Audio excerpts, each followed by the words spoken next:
It's time for the Loco Sports Lowdown. Here are your hosts, Justin Jarrett, Wes Kerr, and Max Araj.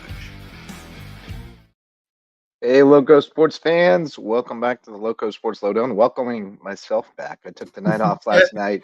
I was out of gas, man, and I had some writing to finish up, and I couldn't give up the time and the energy, and but I didn't want to punt the show because like Max or Wes have been out to the volleyball and we had stuff to talk about. That was a fun experience over there last night. Shark Tank Friday. It was a 5-set thriller, and fans were out. Fans were getting hyped, and Bluffton put together a nice effort. They almost stole that one from the Sharks, and they were ended up locking up the 2 seed, and now to wait for playoffs to start again another whole week before playoffs begin because of the change of schedule. So I wanted to go on with the show, and you guys are perfectly capable of doing it without me. I'm not any sort of magician, magic serum or anything. So you guys did great. I enjoyed actually sitting back and doing some writing and listening to you guys, and then occasionally being ADHD and pulling something up to show on the screen. It was cool. I enjoyed it. So thank you guys for giving me a light duty last night, and good to be back tonight. I don't know what I will get into tonight. It's kind of like you said last night. We're kind of in a dead period, sort of because we weren't as impacted by the storms as other areas were, and so the accommodations were made for them. But now we're just kind of sitting here like, oh, well, what do we do now?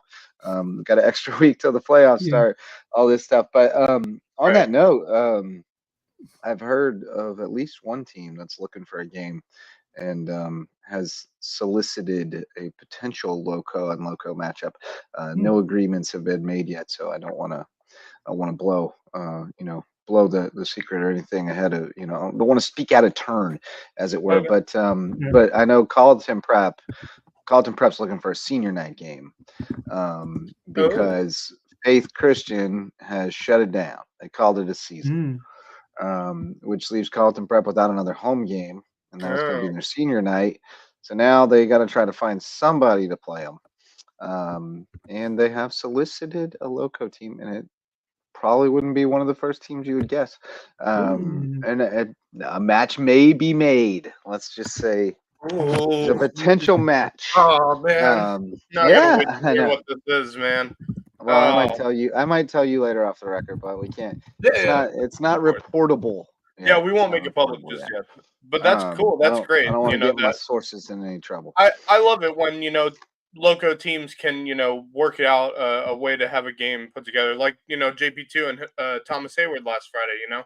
That was never on the schedule to begin with, and for those two teams who were looking for a game to play, able to work something out and have a game played over at City Hall in Hardyville. That's what we love.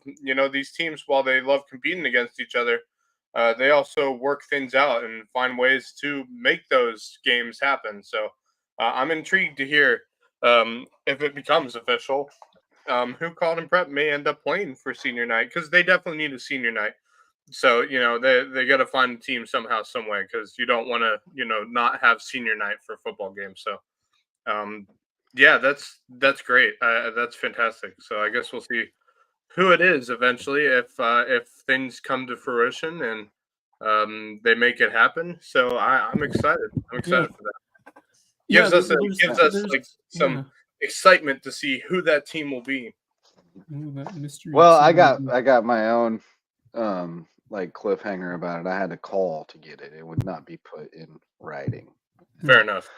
Fair enough. Yeah, it was. I had to guess a few times too, and I wasn't having any luck guessing.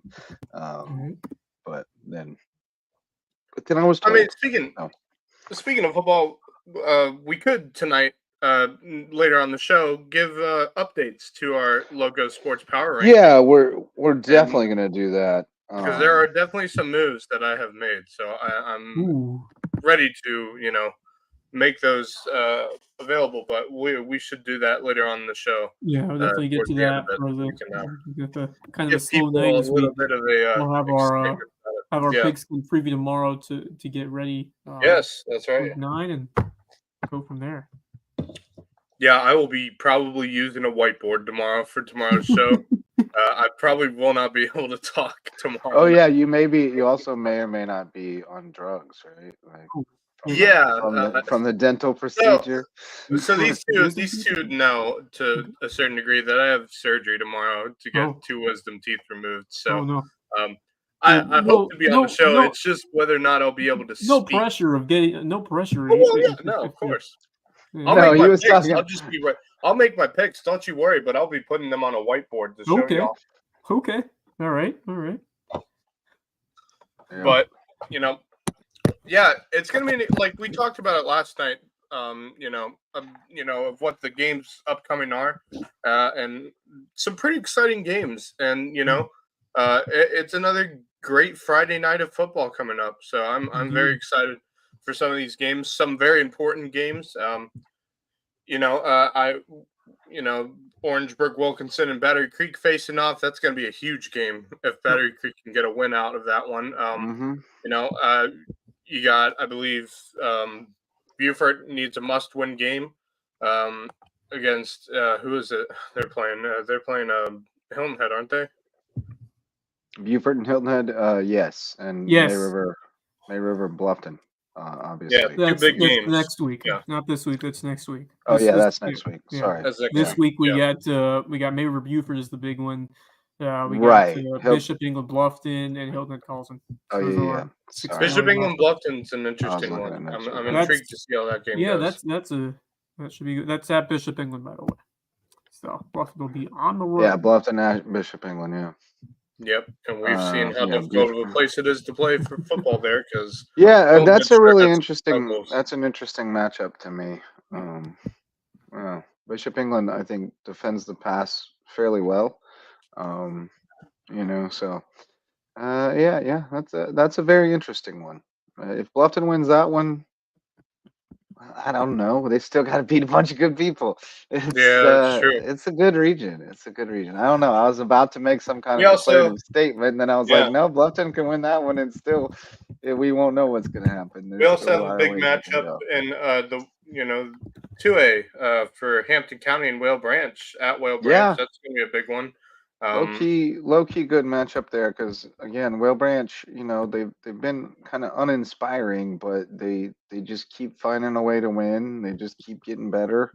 And they're tough. They're a hard-nosed team. I'm hoping if Whale Branch makes the playoffs, they can peak at the right time in playoffs. Because I think if they do peak, it's a very dangerous team to play. They got talent. They do have the talent there. It's just they haven't been able to hone in that talent this season so far, and so it's been a little disappointing to watch them this year. But they've gotten 2 wins in a row. They've been close wins against Edisto and Lake Marion, but they're wins nonetheless. Puts them in that 3rd spot in that region. So they're definitely in a good spot in terms of making playoffs. But you want them to improve compared to what they can be to what they are right now. I think they can there's definitely a lot of room for improvement for Whale Branch.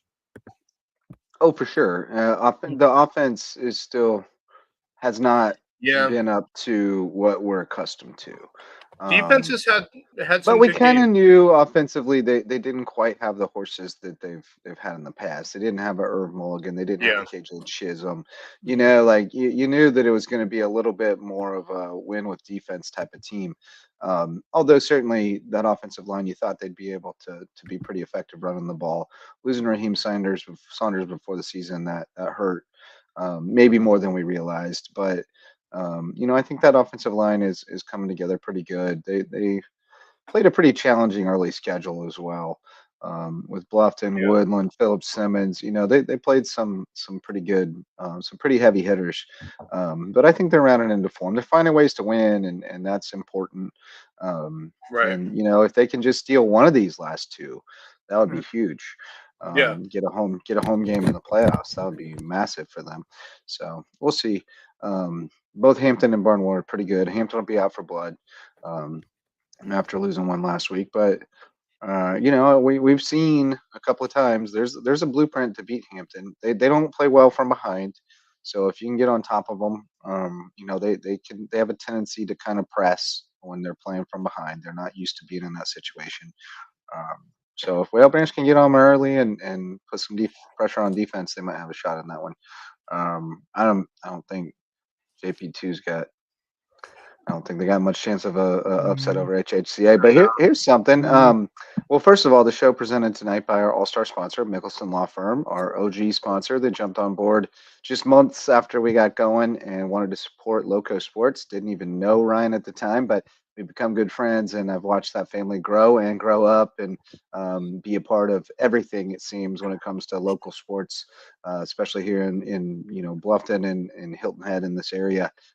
Their name is plastered all over everything when you go out to a youth sporting event. So we appreciate their support of all things sports in the Loco and LowcoSports, Mickelson Law Firm.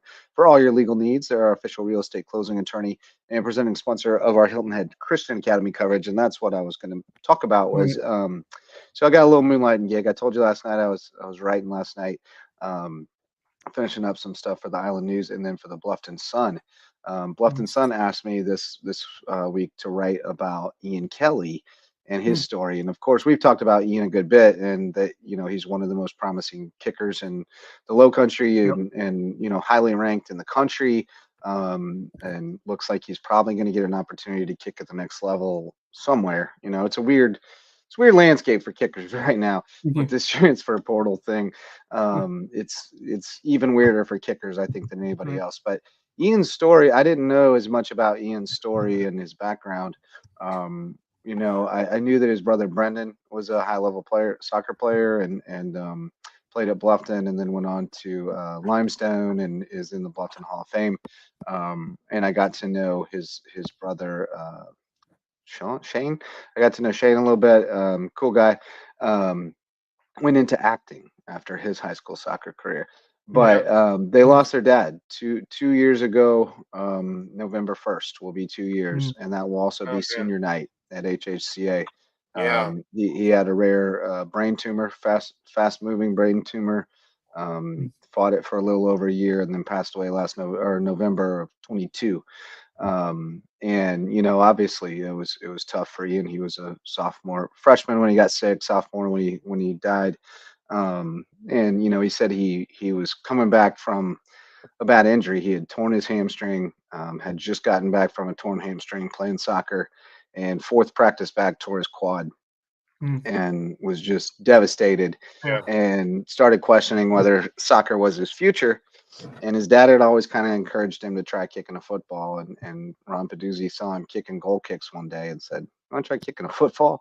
And he went and gave it a shot, and he really fell in love with it. And he shared with me some cool anecdotes about he rereads some texts from his dad that he saved every Thursday night to try to get himself in the mindset. And he calls his dad and leaves a voicemail letting him know who they're playing and how he's gonna impact the game, what he's his mindset and everything. And he's got this cool, it kind of helps him get in that spot, and mimics what that thing your dad would have done on the night before the game. He's still having that conversation. And he hears everything his dad taught him all the way along the way coming right back, like the conversation's still happening. He's still hearing his dad's voice there. So I had a good time. I haven't written as much in recent years as I used to. It's not my full-time job anymore, but man, that's why you do it, right? It's like on the surface, this kid's a great kid. He's got a great story. Oh, it's a whole lot deeper and better story than I knew. And so it was cool to share that and to just to talk to Ian about it, because he shared some really great insight. And so check that out in the Bluffton Sun. It's a good one. Yeah, definitely. Yeah, Ian's a great kid. I've gotten to talk with him a couple times whenever I'm at one of the Christian Academy games, before and after the games. Just really cool kid. Really, really special talent too. I mean, that kid's got a boot like there's no tomorrow.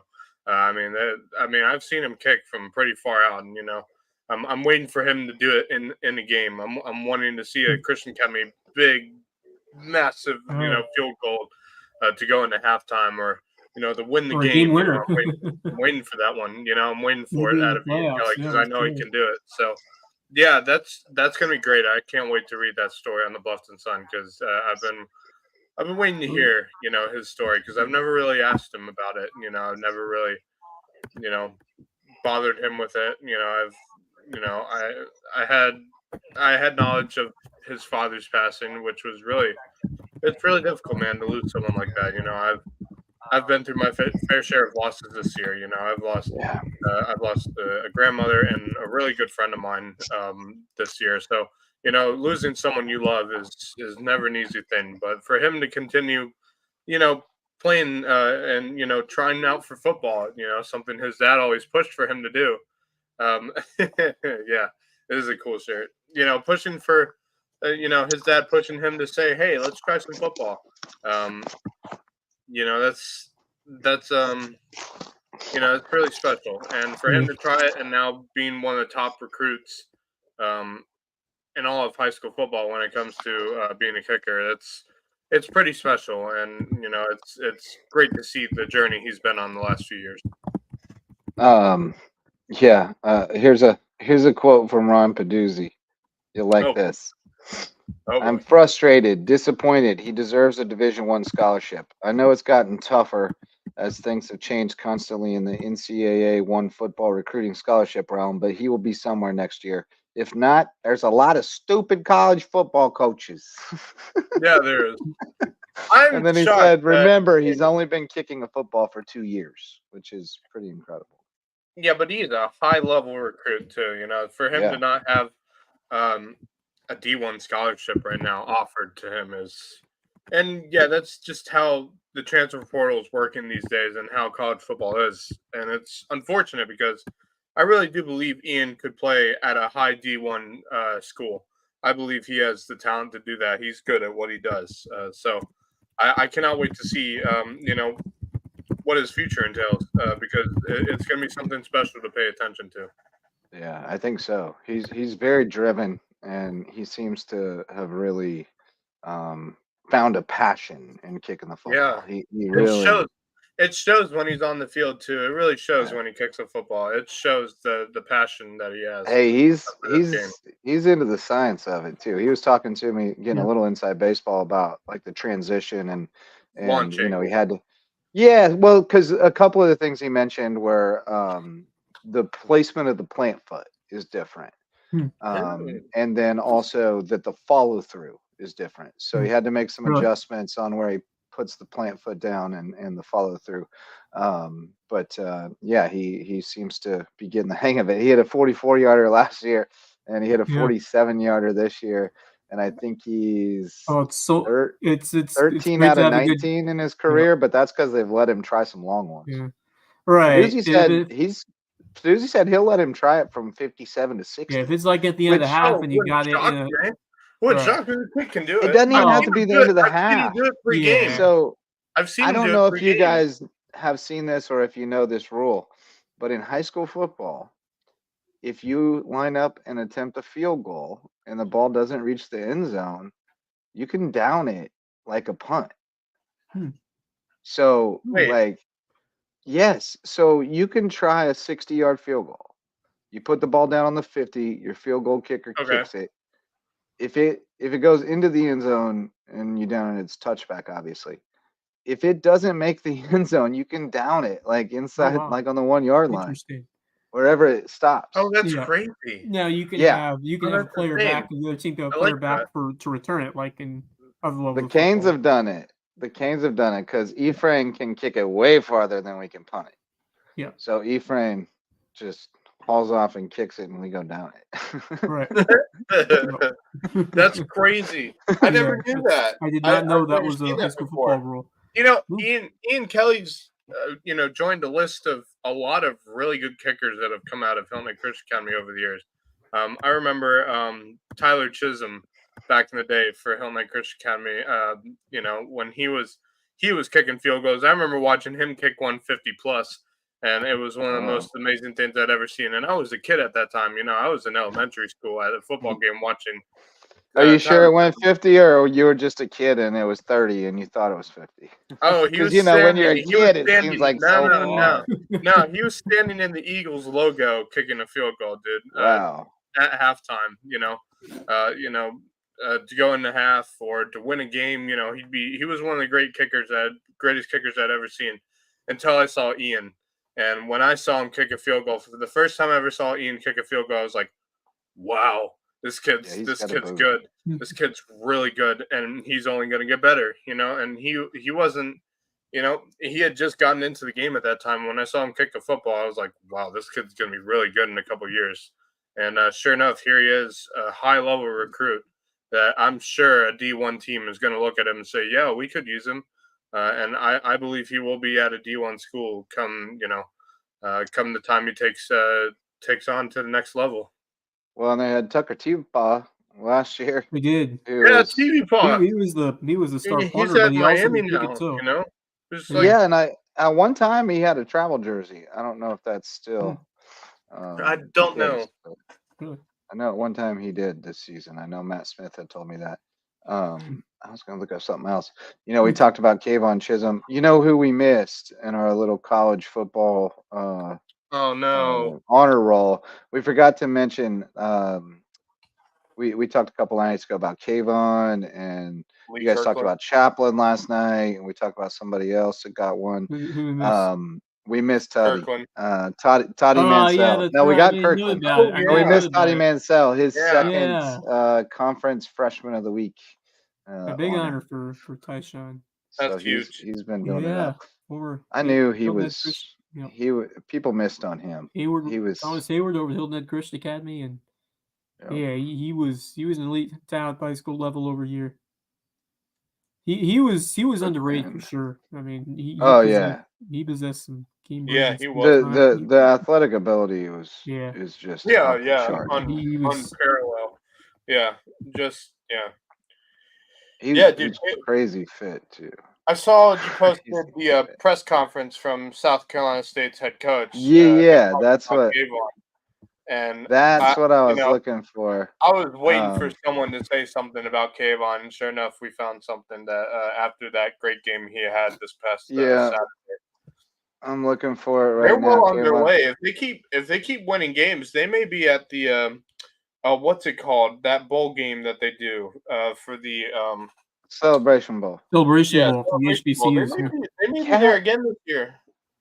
I remember watching them when they played Jackson State and Deion Sanders and all of them. SC State won it a couple years back. They won that. Yeah, they could win it again. They got a good enough team. I saw some film from them this past Saturday. They are strong. They are a strong looking team. I got to get them for a game. Yeah, here we go. Yeah, we did a field trip or something like Saturday one time. And, well, they play Zion at home on Thursday night next week. Ooh. Man, listen, Kayvon Chisholm is the real deal. I mean, he's got, honestly, ability to play a lot more football longer than any of us play. To be honest, man, he's that kind of talented kid. And we've been knowing, he's been doing it in practice all camp. We were just kind of holding on to him a little bit, but we won't hold on any longer. Because you see when we put him in, he's explosive. I mean, we signed him as a defensive end from Hampton County, but he's eating his way into a D tackle. So he's going to be that same speed. He's 285 pounds now with the same speed he had at defensive end. Have you ever watched him play basketball? I mean, he dunks a basketball like a small forward in basketball. I mean, he's talented. And Kayvon Chisholm is special. He really, really is. And we have to be smart on how we plan for the rest of the season. But he'll have a bright future in Garnet and Blue. No question about it. Just talk a little about that.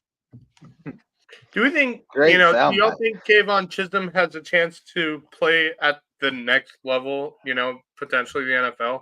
Do we think he has, the looks and the talents for that? I mean, Coach just straight up said it right there. I mean, that's what he meant when he said he got a chance to play a lot longer than any of us. From what I've seen from last Saturday, that would definitely be the case. I remember watching film of him playing, last season, and it was just really special to watch. And 285 pounds and can move like that is just so nimble, dude. It's extraordinary. Feet are crazy good, just crazy good, really agile. And that's what you saw on the basketball court. Is the way small dude.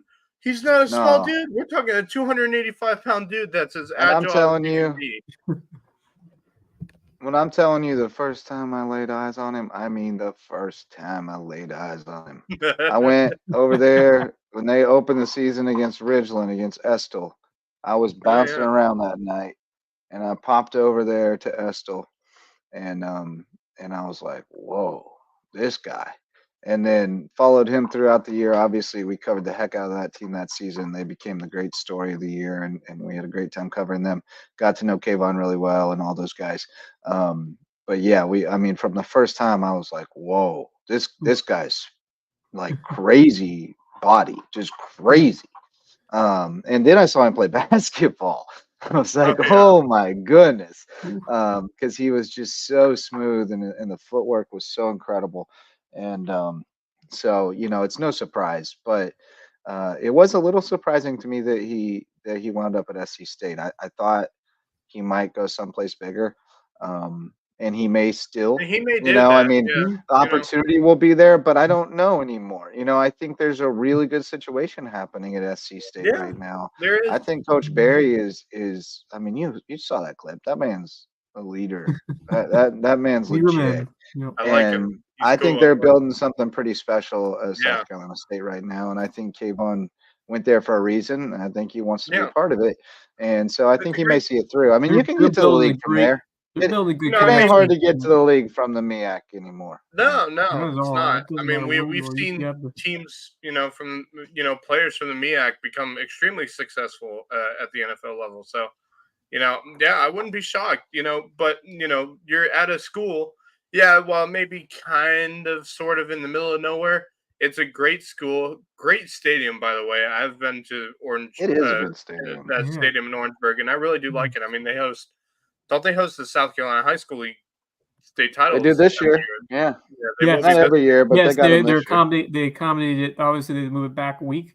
But yeah, it's going to be like December 12th, something around there. And which is fun. It's a great venue to have that, because, it's really, I mean, I saw South Carolina State play a couple years ago, and I was like, wow, this is a program that's really turned around. Because there was a point when that football program was struggling a little bit, and to see them being successful like they are right now and potentially having a chance to play at another Celebration Bowl for the second time in like 3 years or something like that, or the second time in 4 years, something like that. We could have a Kayvon versus the Whale Branch boys. That's true. Celebration that is Bowl. very true. But you mentioned he's playing Zion next week. Yes. So on that should be an interesting one. Thursday in Orangeburg, I believe. Thursday. Oh, I wonder if that's what I've been able to get. I don't know why, but I've been able to get some football games on YouTube. I'm gonna see if I can find a way to get it on. Surely YouTube. That one's gonna be streamed somewhere. Probably on ESPN Plus, I would assume. Yeah, it is. Yeah. Because they're doing all those FCS. It's on ESPNU, actually. That's why it's on Thursday night. It's on you? Thursday night, on Halloween night, 7:30. Nice. North Carolina Central at South Carolina State. It's going to be a good one. NC Central has had a good year as well. So that's going to be a really good game. Well, shoot, I'll be in Orangeburg this weekend. They got homecoming against Delaware State, but we got games at 1 and 1:30 and 5, or 1 and 5:30, and they play at 3:30, so that doesn't work for me. Yeah. Trick or treat, indeed. Trick or treat. Kevin sometimes, man. Kevin sometimes put out some things that I'm just like, what? I had a student. More treats than more tricks than treats from Kevin. I'll tell you that. Yeah, definitely. I experienced that. I definitely experienced that while we were at the Dixie Boys World Series this past summer. My goodness, it was so. I'm just gonna say this: him and Marcus were the best duo I've ever been. They get a little punch drunk together at times. Oh, dude, it's so much fun to watch them though, because we'll be sitting. Me and Wes will be sitting doing our broadcast, and all of a sudden Marcus just screams inside. Oh yeah, they were getting into it. They just yell it out loud. Oh, it was so much fun to watch. Oh, that was a blast. That whole weekend. Gosh, man, that's so fun. Dude, Kevin is something special, man. You know, the first time I met him was at that Dixie Boys World Series tournament. I've known him for a while when I interned back at the WHHI a long time ago. Yeah. Yeah, that's right. Yep. Yeah. So me and Kevin for the first time getting to know who he was that week, and now I'm experiencing who he really is whenever he starts commenting on our show. So Will the anyway, real Kevin Libby please stand up? but yeah, that's gonna be a great game. I'm definitely gonna be watching that while I'm sitting, doing the show, and being able. Hopefully, I'll I'll probably be get some volleyball game around here because that's the first round of volleyball in the high school league on the 31st. Yeah. 31st, that's right. Yep, sure is. Yeah. The Halloween, baby. My I goodness. was trying to see if we had any other big news that happened today. I don't think so. I don't think so.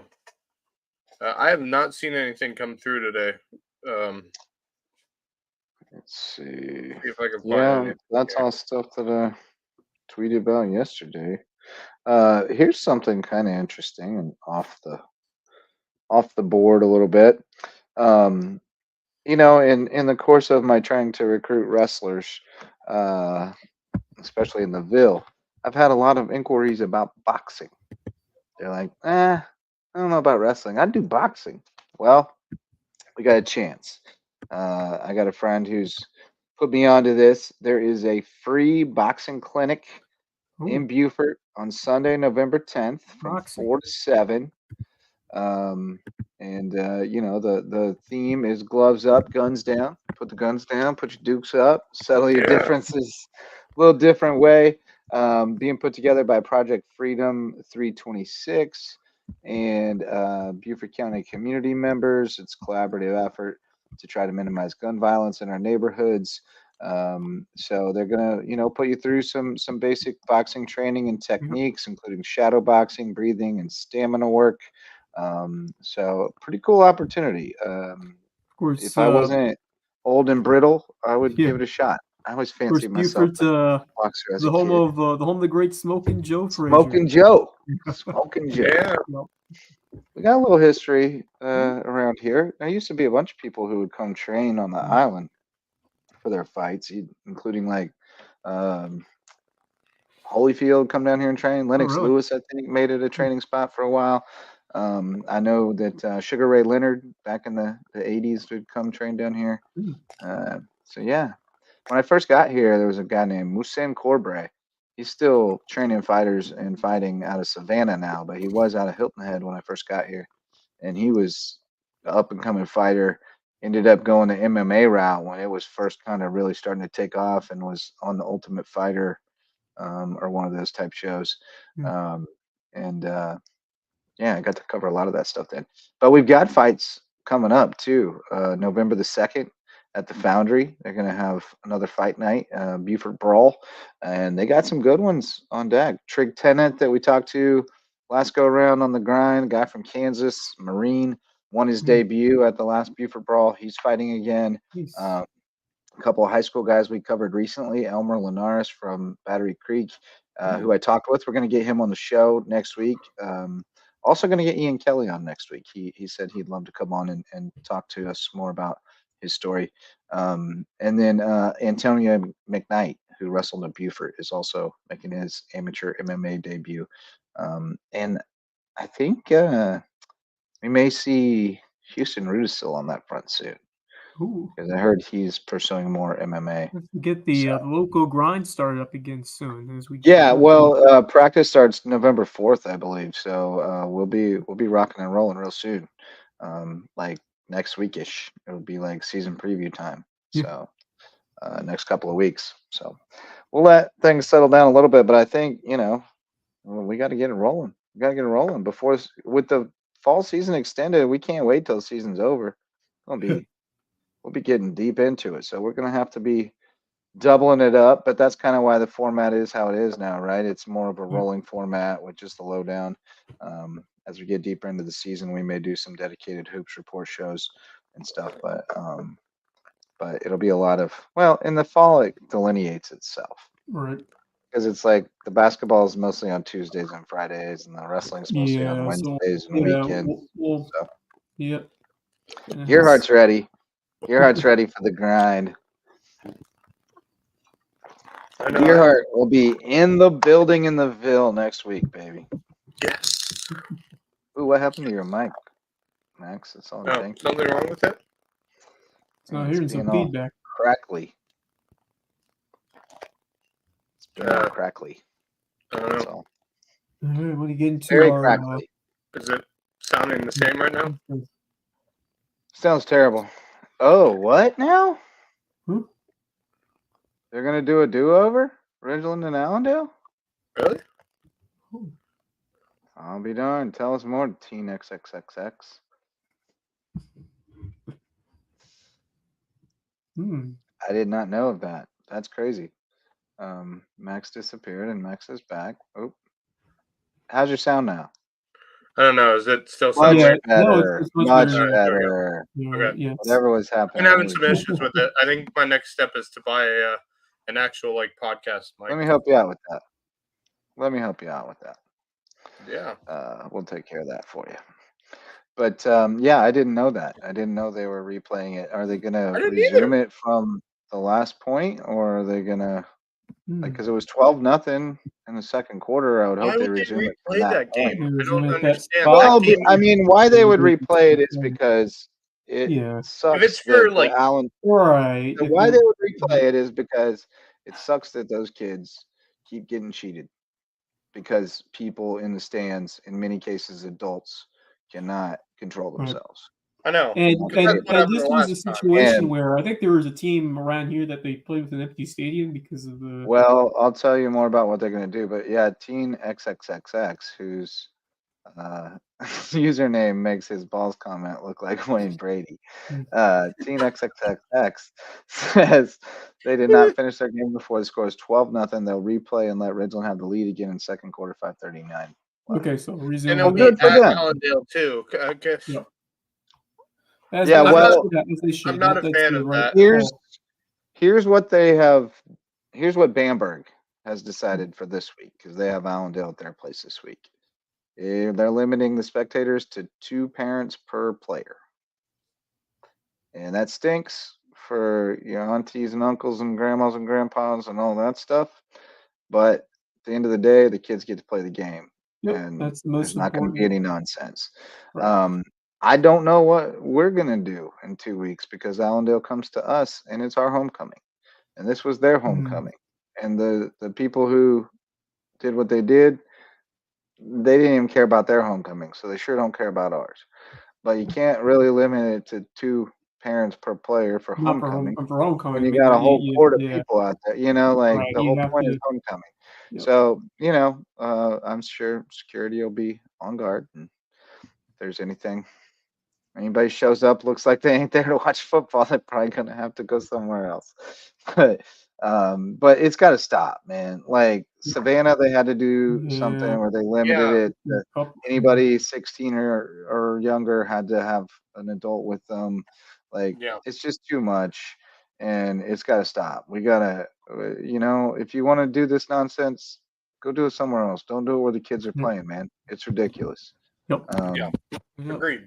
And that goes for carnivals and fairs and festivals and all that stuff. Just because it's a public event doesn't mean that you get to go muck it up being idiots. Yeah, because me and you were, Justin, we were at Patrick Henry when we found out about what went down over at Allendale. And we were just at that moment, we were just disgusted because it's just really stupid. And the fact that it didn't even have to do anything with the football team, both football teams, is just, it's stupid. It's very...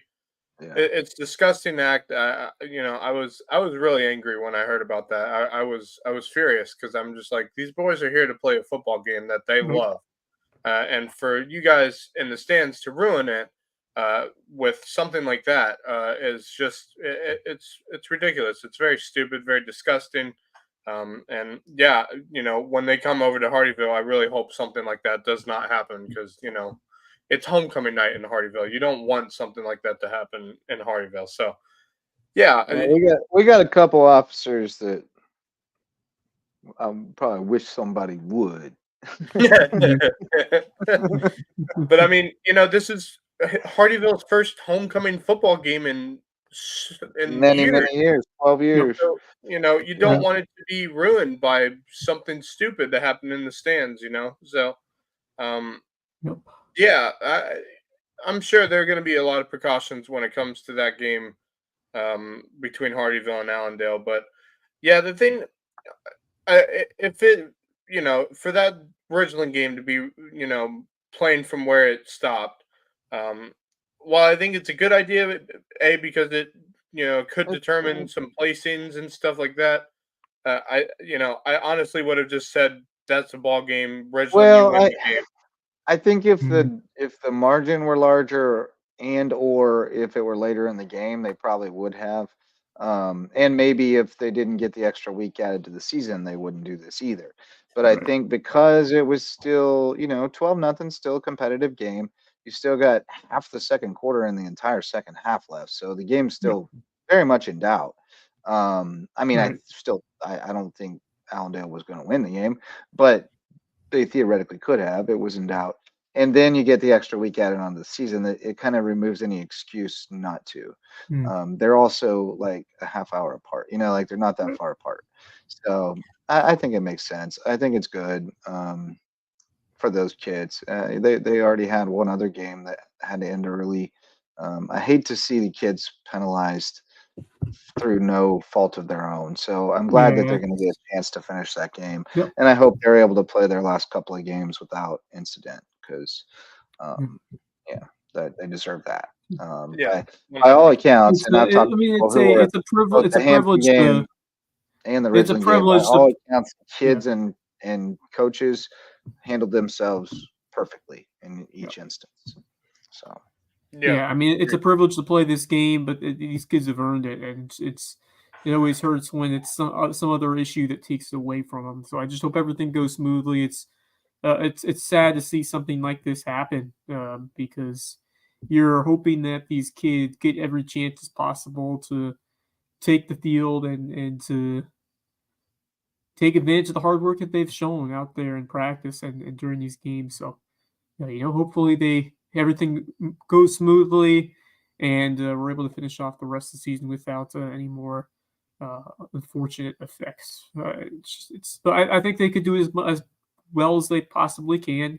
You have to find a way to limit the spectators when you have something like this occur. You can't take any chances at this point. So, yeah, it's not ideal, but they're going to have to find a way to push on, and hopefully no more incidents will occur here or around the rest of the Lowco and surrounding areas. But yeah, it's a tough situation. It really is. It's not ideal. Oh, hey, I just saw something. But first I'll shout out MVP sponsors because I'm way behind. We got Base Hit Life. I'm not going to bother to pull up the website for you at the moment, but you can go to basehitlife.com yourself and see their cool styles, mostly baseball and softball theme, but some step outside that realm. And they got all kinds of cool t-shirts, hats, hoodies.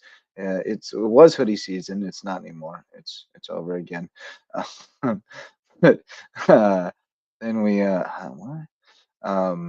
And then we have homegrown home inspections. If you're inspecting a home, buying a home, you got to have the home inspection. If you're building a new one, you got to have the phased inspection where they check on it every step of the way and make sure it's built right with homegrown home inspections. Hospice Care of the Low Country, official hospice provider of LowcoSports, providing hospice care, palliative care, free grief counseling, and more at Hospice Care of the Low Country, where it's not about dying, it's about living. And the USCB Center for Low Country Tourism Education, providing all kinds of great services, including the Island Ambassadors and Bluffton Ambassador programs. So check that out. Teen XXX Allendale game could possibly be the highest scoring Ridgeland ever had. It's 12-0. What? You think so? You think they're still going to score more points than ever? Maybe. I don't know. They're not off to a roaring start. Maybe. Yeah. And then the Libs giving me some love. Hey, I just saw something. Great teaser. What will it be? It will be USCB men's golf with the co-champion tag from the McCoy Wright Currahee All right. Collegiate. Nikolai Holm, second place individually to lead the way for the Yes, I Sand did Sharks. see this the other Heck day. yeah. That's fantastic. We were checking in the other day when I was at the soccer match last afternoon over at Finland Field, and what a terrific result for this Sand Shark squad. You love to see that kind of success heading into the spring. You build momentum from the fall to the spring, and we'll have a lot of the soccer had a tough loss. Hopefully they'll rebound on Saturday. But even though it'll be some fun things to talk about, the Sand Shark Rewind coming up on Sunday, hosted and powered by LowcoSports.com. So catch that coming up on Sunday. And to follow up on that, Sand Sharks Yeah. up to number 15 in the country in D2 men's golf. So Nice. I still like stand by my that. statement. Men's golf will be the first program to win a national championship. That I wouldn't mean, surprise me. that would be surprising Wouldn't shock because me. this. I predicted it many years ago, and I think they Yep. finished third one year. I came Yep. real close. Hmm. Women came close for a couple years too. Who knows? It's going to be interesting when USCB becomes full-fledged D2 program. It's going to be really interesting because I think that men's golf team has remained a strong program, and it definitely shows being ranked 15th in all of Division II. So, it's what it is here. This area is known for golf, and we bring so many talented players, not only the USCB but to our high school level as well. We have so many talented golfers, so much great talent at youth, and it's so much fun to watch some of these kids from the high school level as well as USCB compete, and it's always fun to watch. And we always love continuing to cover them as each year goes on. I think I might have some other golf news. Ooh. I'm just scrolling Instagram right now. It's giving me all the information I need.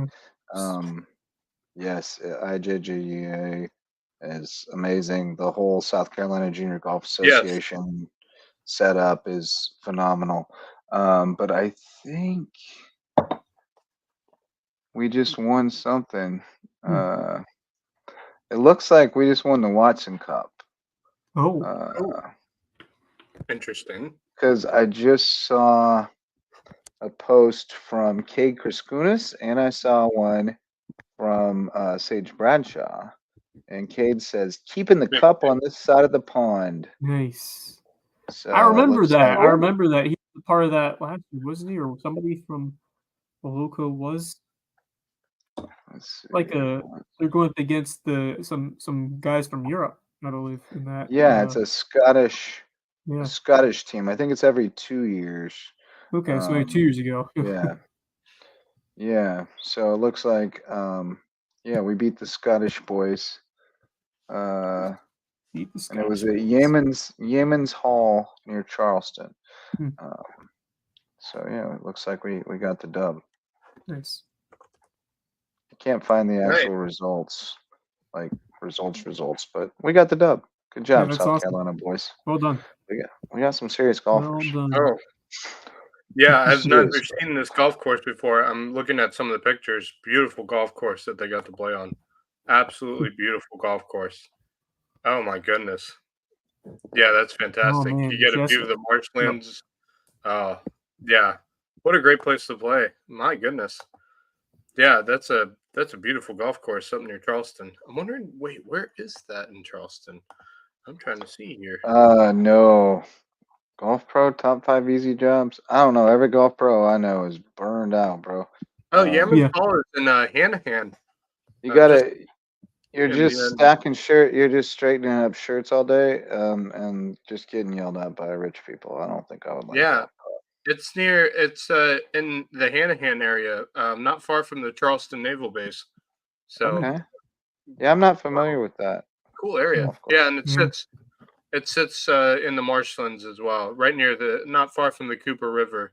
So wow, what a cool golf course. I need to check that out one day. See what that golf course is all about. It's very pretty. Not far from where I was going to school either, at Charleston Southern. So, wow, yeah, very nice. Great win too, getting the Watson Cup. That's pretty something very special. Heck yeah!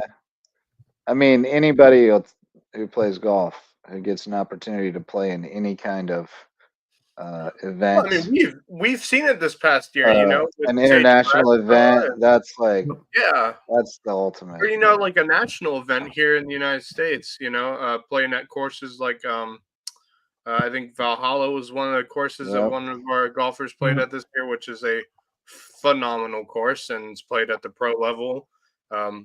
Usually, pretty often hosted a few U.S. Opens in its time as a golf course.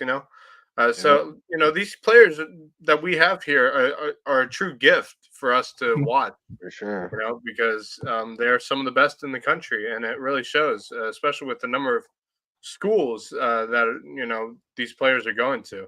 So, yeah, your rich daughter. Oh man, Kevin. I guess Kevin must be in the market for a sugar mama. No. So anybody's looking. If anybody wants to have a rich daughter and teach her how to play golf, Kevin Libby. Oh man. Let's get to these power rankings, these football power rankings. That's it, man. I'm off kilter. Yeah, we're cooked tonight. It's okay. We're cooked tonight. Absolutely cooked. Let me get these power rankings. I'll pull up the most recent ones. And then we'll work on them. Because they need some work now. Yes, they do. And you guys are going to be intrigued by who else. All right, here we go. Get the honors here. Max, you going number one, buddy? I have a new number one. Yep. Bluffton. I knew you were going to do that. Yeah. I think they're playing very well right now. I really like how they've been playing. They've been consistent, which is one of the things they were missing at one point in the season with those losses to Hampton and Savannah Country Day. Was they're really inconsistent on both sides of the ball, and they found the consistency. They found the thing that works best. But they got a tough schedule remaining, so we'll see how they do. But right now, I got to put them at number one because I think they're right now the best looking team in that 4A region.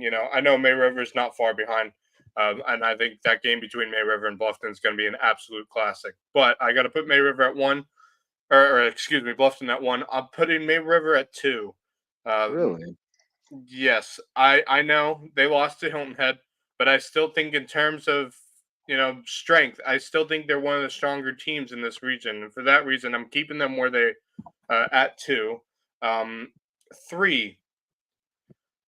This one was tricky. I wasn't sure who to put at 3 and 4. 3 for me is Hampton County. What?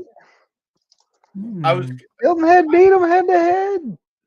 I'm putting them at 3 for right now. I think Hilton Head. I'm gonna give Hilton Head some more credit. I want to see. They're playing Colleton County, so I'm not. I'm waiting to see them when they play Bluffton. I want to see that Bluffton Hilton Head game when it comes around because that's gonna be one of those games where I'm really looking at these rankings. Let's just say mine are way different. Oh, I'm sure yours are. I'd say that's the point of these power rankings is to kind of dissent and pretty much after that.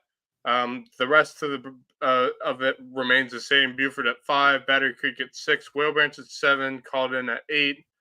That was the other change. I made I moved Whale Branch up 1. I think I'm going to do that too. Actually. And then I put Ridgeland and Hardyville to finish it out. Yeah. But I know. Yeah, a little intriguing from 1 through 4. Intriguing. All right. But I bet you those may change again this time next week. Right. Well, you still got several head-to-head matchups within those top 4 exactly. to help sort it out. Yeah. That's the beauty of it. Wes, who's your number one? It's getting very interesting right now with these power rankings. A lot more shakeups occurring. Yeah. There's a lot more to try to reconcile at this point. Well, you want me to go before you? I can go before you. And I would put Bluffton at number 1. I mean, there's no clear number 1 right now, but I do think the Bobcats. Yeah, that's very true.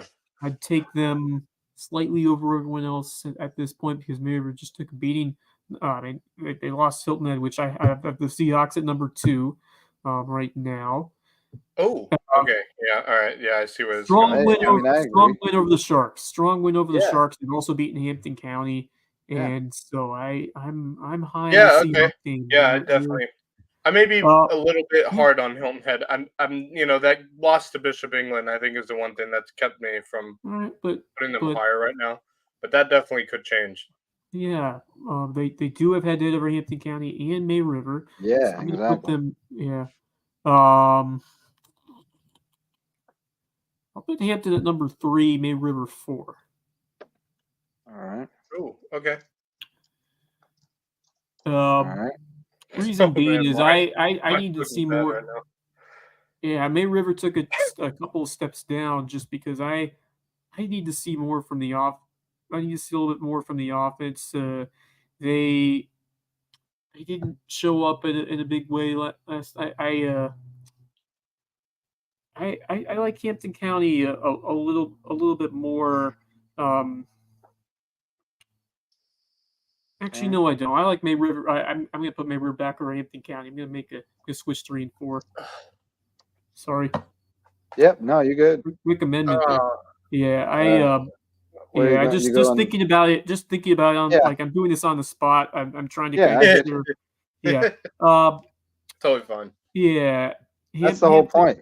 Yeah. It's to go through the exercise and show people how the sausage is made. Yeah. I'm just just looking at this Hampton team. They've kind of dipped a bit. But when you look at it, May River, they still got some quality wins. They beat Bishop England. They beat a couple of really good non-region teams. So you can't take too much from a one loss, which really closer than the score would indicate. I thought May River was right in that game. So they're at 3, Hampton at 4. Other than that, Beaufort, Battery Creek, Colleton, Whale Branch. Yeah, this is the one I struggled with. Yeah, Beaufort's still 5, and then 6 through 8. That was a big win for Whale Branch, but I'm still not sold on the Warriors. Yeah. They still need to show me a bit more. And Colleton has been a little bit of underwhelming as well, so I'm gonna keep Creek at 6, Colleton 7, Whale Branch 8. Although you can put them any way. You can flip cards. I feel like that tier right there is pretty log jammed. Yeah. So I'm going to Hilton Head 1. Oh, okay. Yeah, that's fair. Mm-hmm. Look, they beat them, and they beat them, Hampton. And Hampton beat Bluffton. So this is clean to me. Sure. Sure. That's clean to me. Sure. Then I'm going Beaufort.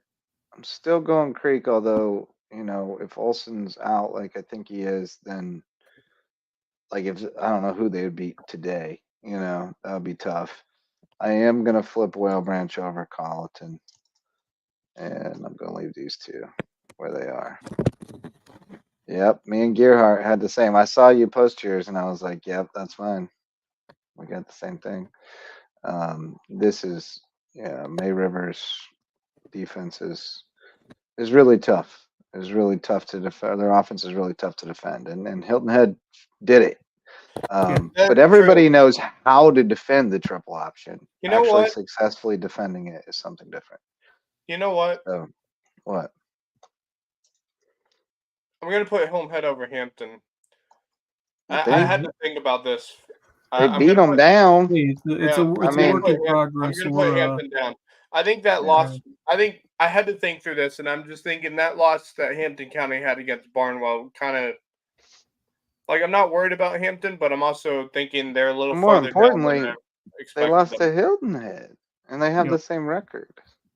That's an easy one to me.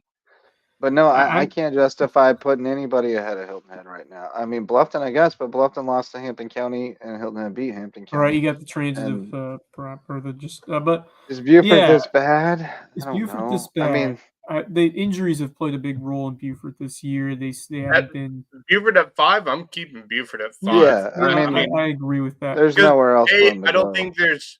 I think the 4 teams in front of them are definitely better than they are right now, and I they think whipped Creek, so it's. And the rest of the teams below them, I don't think are as good as Buford,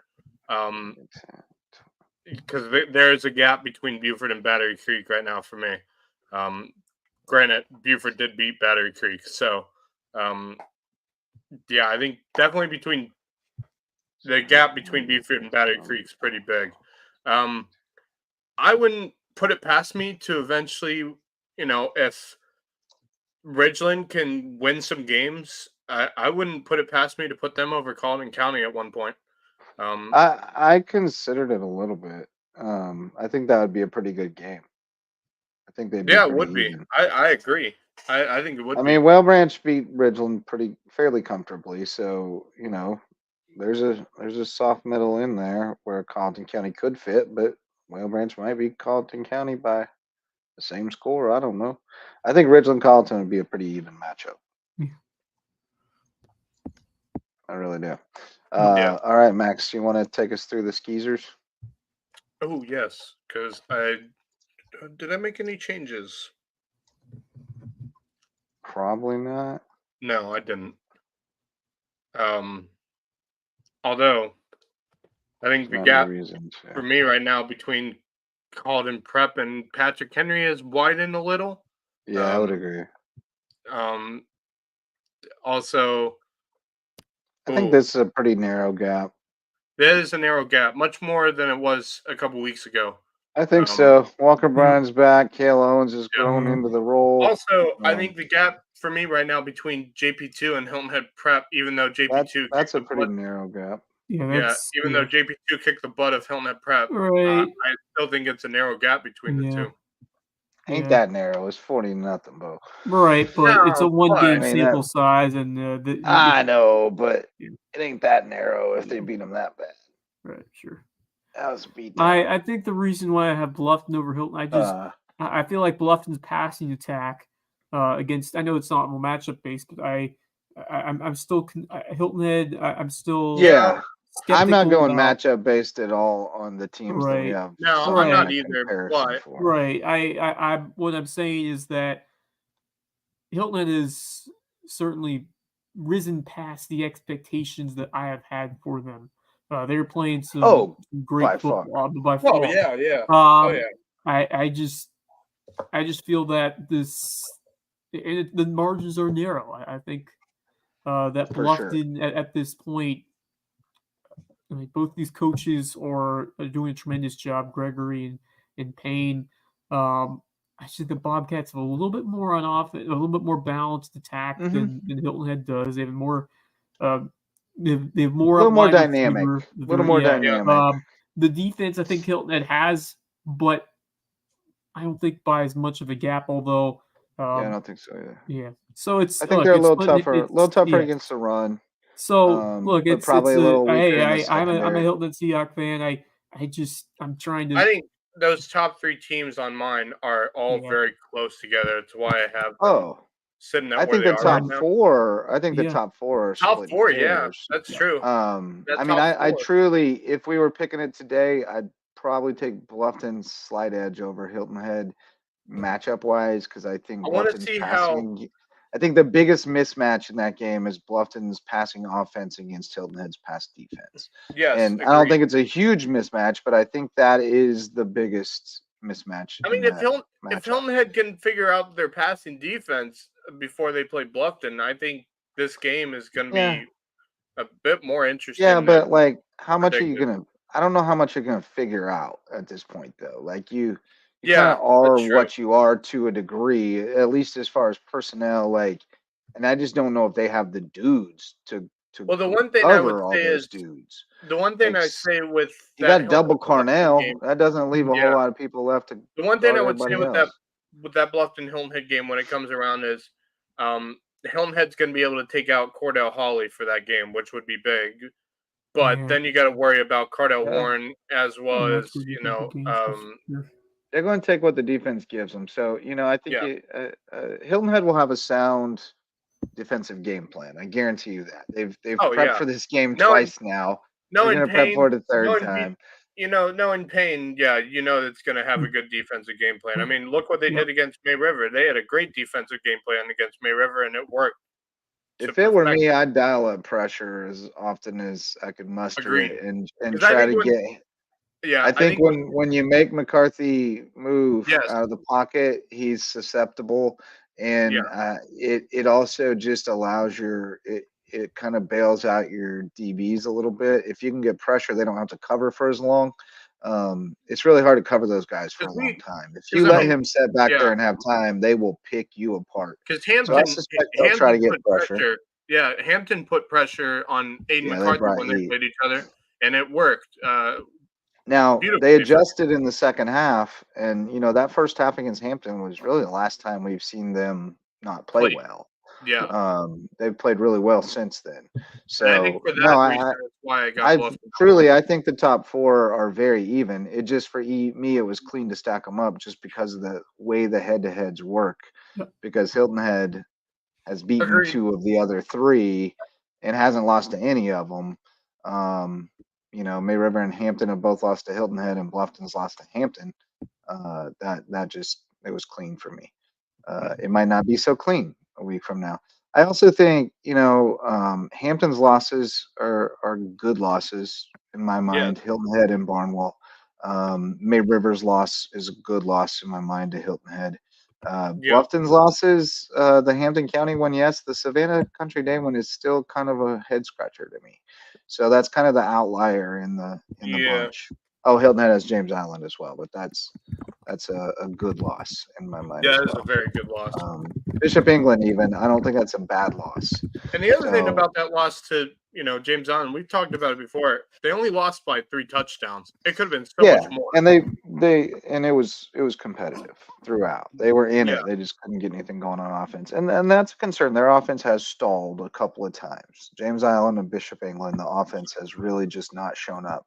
But that was true for Bluffton against Savannah Country Day, and the first half against Hampton County too. Well, I mean, so nobody's flawless, and none of these are. The one thing that would make me change even my mind top about 5 Bluffton, teams in my mind. I think the one thing that would make me change my mind about Bluffton is the Savannah Country Day game, because I just don't know what happened in that game. Because this was a Savannah Country Day team that lost to Portugal the week before, 23. Right. So I think. Because we all thought with that Bluffton team, we were like going into that Savannah Country Day, we were like, oh no, they got this easily. I think that one's kind of an anomaly. I think that one's the outlier for them. They just didn't get off the bus. It was raining. They played bad. They got behind early. They couldn't come back. Didn't have a run game.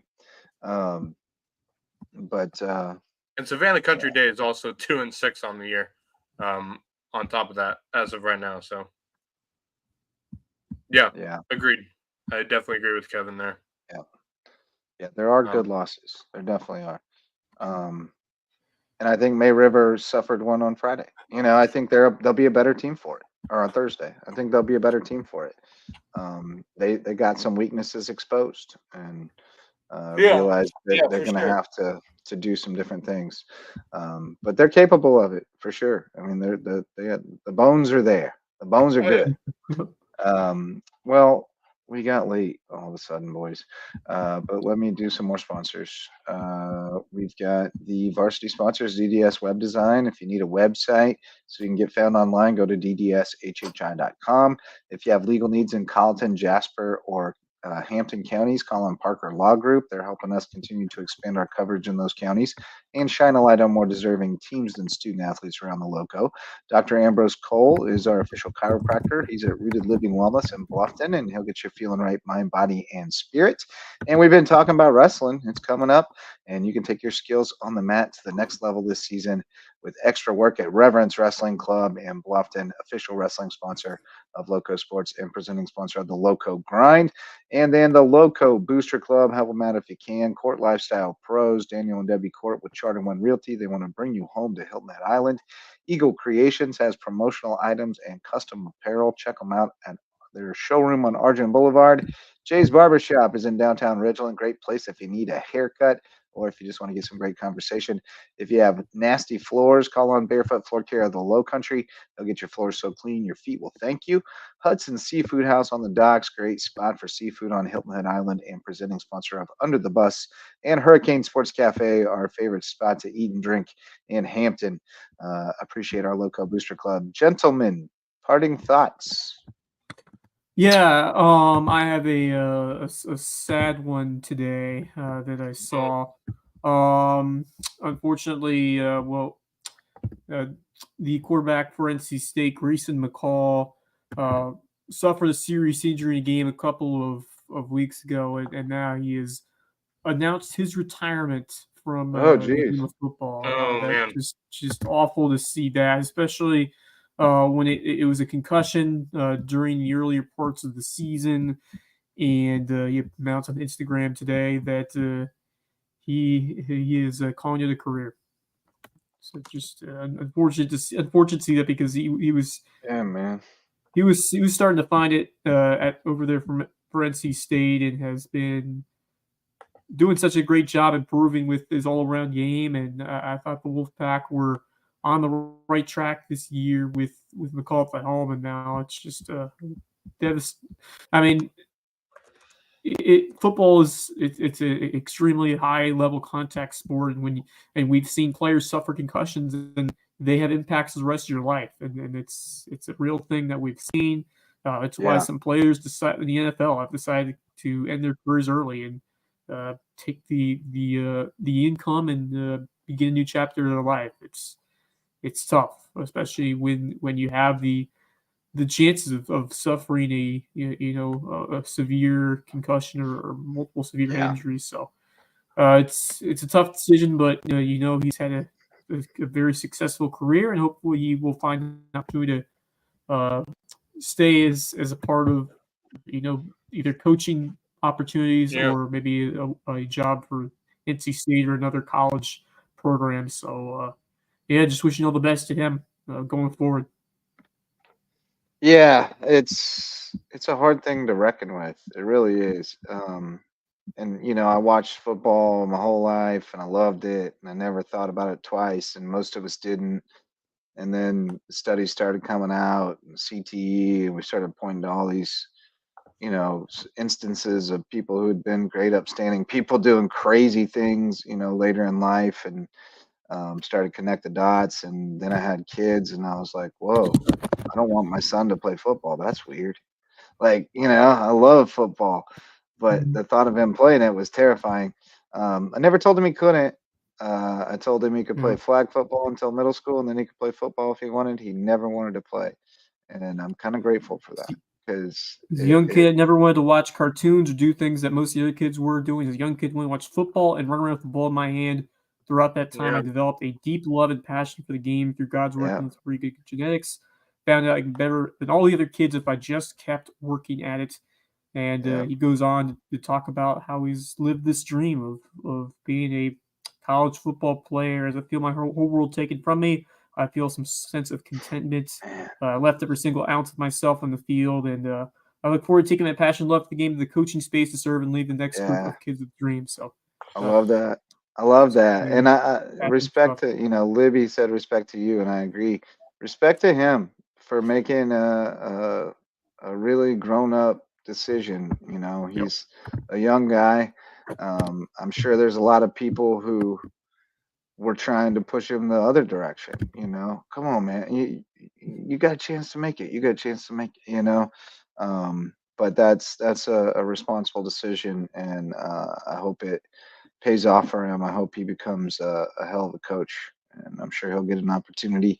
Kids love to play for young, fun coaches who just got out of the game, right? So he's going to get some opportunities. I'm sure he'll be on somebody's grad staff at the collegiate level soon and start cutting his teeth. So good one, man. What do you got, Max?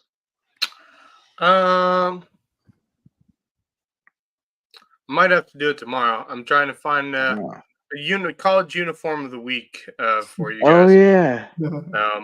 I will figure that out because I did find one, but I haven't been able to move it over to here. So I will work on that and show it to y'all tomorrow night. during our Loco Pigskin review. Hey, by the way, you're wearing the Ghost Pirates sweater. They won their first They won the first game of the season. Yes, they did. Jared Stahl's debut. Pirates come out on top, so good sign. 4-1 win over the Indy Fuel. Good start. Nice. Yep. Yeah, man. Hopefully, I can go to a game this year. I definitely will if I get the chance to, because it's a great atmosphere over there. And I said it earlier this year after I went to a game, watched them play the rivalries, of the Carolina Stingrays, and watched it go to overtime, then a penalty shootouts, which was really fun, and it's a great atmosphere. Ghost Pirates magnets live as loud as Ohio State on Highway 278. That is it's true. Loco is repping the Ghost Pirates. Yep. The Loco loves the Ghost Pirates, man. They love them. All right. Well, I didn't know what I was going to share, but I just came across something crazy. You got something? All right. I got Aaron Judge's senior year stats from Linden High School in California via Max Preps. Yeah. All right. So baseball, obviously, he was good at that. He hit 500 with 7 home runs and 32 RBIs. But on the basketball court, he was an all-state center, 18.2 points and 12.8 rebounds per game. And on the football field, he had 54 receptions for 969 yards and 17 touchdowns. He did not play baseball year-round, ladies and gentlemen. He played a sport for every season. Lesson to all the kids the kids watching or listening. Specialization is important and is rewarded at a younger age. That's true, but playing 3 sports. And here's the thing that I don't know if kids think. Kids certainly don't think about it, but it's something that I've thought about for a long time. Why do college coaches like kids who play 3 sports or multiple sports? Why is it? Why do they like that so much? And I think the number one reason, I finally figured it out: no days off. There's no days off because there's no off season. Every season you roll right into the next sport. And right into the next sport. You don't ever get used to resting on your laurels. You're always going, and that's what it takes, right? Because you're only going to play one sport at the next level, but you're going to work every day, year round. There are no days off. There is no off season. So I think that's important. And then the other thing that I've always pointed to is just the different roles. You're probably a dude in your number one sport, but when you're the quarterback, I always think of Gabe Gilmore, Hilton Head Christian Academy, star quarterback, stud, big man on campus, went to Charleston Southern. But when he played basketball, he was the dude who went in there and banged around in the post and gave 5 fouls and maybe got a couple rebounds and maybe got to the line and made a couple free throws if he was lucky. And I just always thought, man, that is so great for that kid. That kid who's the star on Friday night, who is the best player on the team and probably gets frustrated at times when the lesser players around him make mistakes. Now he gets to go be the guy who makes mistakes and just has to grind out some kind of contribution as a role player. And I think that is invaluable to be able to Team sports require culture. Golf requires a big ass. Yeah. And a pretty tough mind. I don't have the mental toughness for golf. John McEnroe always talked about learning to be a winner across both sports. That's it. Just competing. Like you got to get your kid. You got to get reps to get better at anything, and that includes competing. The more you're competing in something, the more you're being competitive, the more you're learning that muscle memory too. That matters. So yeah, I agree with all that. So on that note, anything else, fellas? No? We good to go? I think we're good. Preview tomorrow. I think we're good to go. We'll do the pigskin preview tomorrow. We'll get Marcus Walsh in here. We'll get you ready for Loco Friday night. We got a full slate coming on Friday. We'll give you previews of every game tomorrow night and make our picks. So tune in tomorrow night, 9:30 p.m. for the Lowdown and the Loco Pigskin preview. Thanks to all of our sponsors, especially the OGs, our All-Stars, Mickelson Law Firm, and to all of you for showing up to listen or watch, especially our friends in the chat. We appreciate you. Tell your mom and them, come back tomorrow night, 9:30 p.m., Loco Sports Lowdown. For Max Raj and Wes Kerr, I'm Justin Jarrett. Till next time, go Loco. The Loco Sports Lowdown podcast is a production of Loco Media LLC and LowcoSports.com, an independent media outlet providing grassroots local sports coverage in the South Carolina Lowcountry. We are sustained by community support from sponsors and patrons like you. Get in the game with a monthly pledge of $1 or more at patreon.com/LowcoSports to keep us going and growing. Go Loco!